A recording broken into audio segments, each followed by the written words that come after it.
calling a suspicious death of her baby daughter, Maggie May. They also served several search warrants for this apartment where the baby was found. It is. It's the worst thing I could imagine. It's stuffed with nightmares. Thursday night, a mother and her aunt call 911. They say they found 10-day-old Maggie May dead in their washing machine. Words to the effect that my aunt killed my baby. We could hear a woman in the background saying, "I didn't kill your baby, you killed your baby."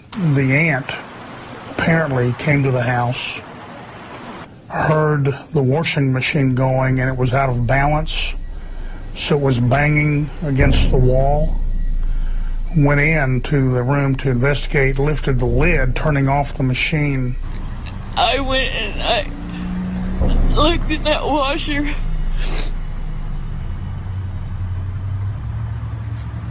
And Maggie was in there. Maggie was in there. Maggie's great aunt, Rhonda Koshat, says she was home with the baby, her mother, and the mother's 2 young boys in their upstairs apartment at the time. Koshat told police the last time she saw the baby alive was when Fiddler was feeding her. She was 10 days old. Maggie May. Koshat told police Fiddler had been up for 3 days using meth before the baby was found dead. We have an update now to breaking news we first brought you this morning on KJRH.com. A Bartlesville mother is sentenced to 15 years in prison for the death of her newborn baby in a washing machine. Lindsay Fiddler pleaded guilty to second-degree manslaughter and child neglect back in August. This morning, a Washington County judge sentenced her to 15 years behind bars and an additional 15 years of probation. A really horrible story out of Hamilton, Ohio. The mother, Asunciana Villavilla, reported to police that her baby was missing, a 5-week-old son. She said that an ex-boyfriend took him. When police showed up, they got the feeling that something wasn't adding up, and eventually they found the child's body in a garbage can near the apartment. To Matt Zarrell, what more can you tell me? Baby suffered a skull fracture, a collapsed skull. Apparently, the skull had been squished. The baby also had a broken arm and was a low weight, only 9 pounds.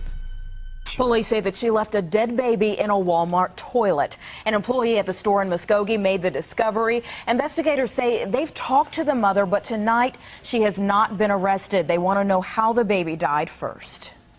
We don't know if the child was, if they're going to classify it as a miscarriage, if it was a stillborn child, if the child was born alive. We don't know. We don't know right now. You use your jailhouse justice, you pig! Friends and family members screamed at accused baby killer Pedro Jones as he left Southampton Town Court. Inside, the infant's grandmother even lunged at him, only to be held back by court officers. The towering 20-year-old Jones was charged with grabbing his girlfriend's 17-month-old baby by the neck and then punching him to death. It happened Sunday evening around 8 when Jones was trusted to babysit at his girlfriend's home on the Shinnecock Indian Reservation in Southampton. I just found out my grandson died last night. And that's all I know. Come on, let's go home. Pedro Jones is not the baby's father, nor is he a member of the Shinnecock Indian Nation. An idiot infiltrated my family through our trust, through the heart of my daughter, and then stole the life of her child. And I hope the justice system turns around and steals his. The motive here, according to the felony complaint, Pedro Jones told state police that he was trying to get the child to act like a boy instead of a little girl. In his words, Jones told police he never struck the child that hard before, adding, quote, "One mistake, and I'm going to do 20 years. Family and friends are hoping for a much stiffer sentence than that. You better hide him. You better put him underneath the jail. A man came out of his residence holding a child in one hand and a long gun, we believe to be a shotgun, in the other, and he shot and killed his child at that time. It all started with a 911 call that 21-year-old Adam Thiel was a threat. Email caller states he's in the backyard now. Shotgun, it's loaded. States if police show up, he's going to shoot the baby. Police say around 9 a.m. Tuesday, Thiel went to his mother's house on Pine Road in Blossvale and did what he threatened to do, kill his 3-month-old son.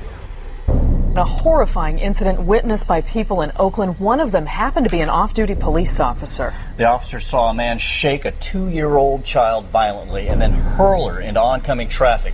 She was run over near Lake Merritt yesterday, and that's where ABC7's Amy Hollyfield is live tonight. And Amy, you spoke with witnesses and the brother of the suspect?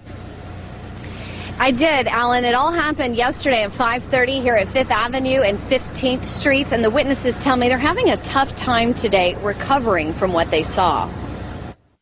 It was shocking. It was incredibly shocking. I'm running across the street and I'm screaming. The whole thing was horrifying. Raymond Pisano heard the 2-year-old crying and saw her underneath the car.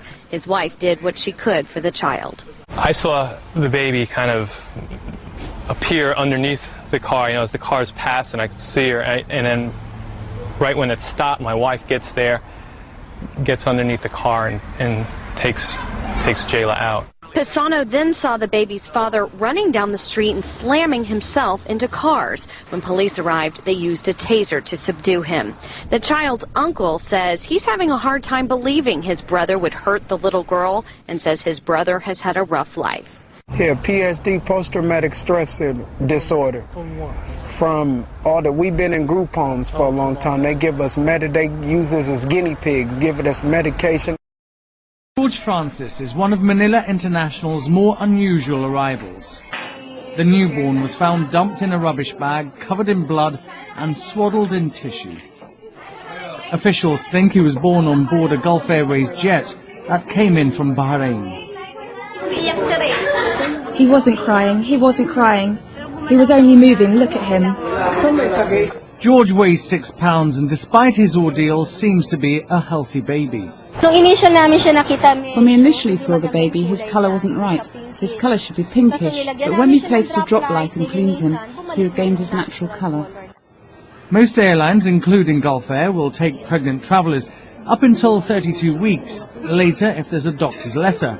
But a woman about to give birth would have difficulty in persuading officials to let her fly. Many Filipinos live and work in the Gulf, where births outside marriage are punishable by lengthy jail terms and deportation. I'm also a mother, and it's so sad to know that things like this can happen. So I hope the mother can claim her child and be reunited with him. Police had launched a search for George's mother, and in the meantime, he's being cared for by social workers. Our other top story, a teenage mother from Kalamazoo in jail tonight facing child abuse charges for allegedly beating her own baby. Tonight, the little girl in a hospital bed as family members try to cope and understand this terrible reality. Heartbreaking pictures taken from the hospital room of nearly 1-year-old Heaven Diamond, the little girl covered in bandages, breathing from a tube, banged up, broken, and bruised. And the doctors think she laid in the state of a coma for 5 to 7 days before they even brought her into the hospital. The girl's father, Tyler Diamond, just 17 years old, angry and sad. He was heartbroken to get the call that his baby was in trouble. And she said she got so frustrated that that's what made her do this. And there ain't nobody that get frustrated enough to do anything like that. She's just a very violent person, very mean. Police say Heaven's mom, 18-year-old Shakayla Butler, severely beat the little girl. Investigators discovered she has 2 skull fractures. Doctors at Bronson Hospital removed part of her skull to stop brain hemorrhaging. What they did to her was so bad. And they knew they could have called and just said, "You guys come and get Heaven. I'm frustrated. I can't deal with her." But they didn't. Heaven's grandmother disappointed, saying that the one person who was supposed to protect this little girl let her down. They're praying for a recovery and a better future for this little one. They said they didn't even know if she was going to make it through the surgery.